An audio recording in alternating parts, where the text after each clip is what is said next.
সম্পদ লাগবে কিন্তু সম্পদের পাহাড় লাগবে না, ঠিক কি না? অল্প খান, অল্প পড়েন, অল্প জমান, অল্পের ভেতরে বরকত ঢুকাইয়া দিছে কে? দেখবেন যাদের সম্পদ অল্প তারা সুখী বেশি।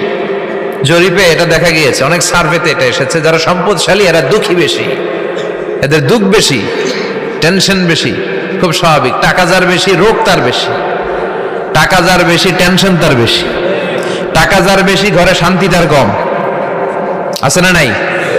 ঘরের ভেতরে অশান্তি, ছেলে কথা শোনে না, ছেলে টানে গাঞ্জা, মেয়ে করে পরকিয়া। আছে না নাই? স্ত্রী কথা শোনে না, ভালোবাসা নাই, ঘরটা জাহান্নামের টুকরা। রোগ বালাই, এক একটা হসপিটাল বিল পরিশোধ করতে মাসে 5 লাখ 10 লাখ। আছে না নাই? কিছু খেতে পারে না, ডাক্তার একেবারে ডায়েট মেনু বেঁধে দিয়েছে। ডায়েট, ভেরি ডায়েট মেনু, এটা এটা এটা এটা কিছুই খাবেন না, শুধু গরু খাবেন না, খাসি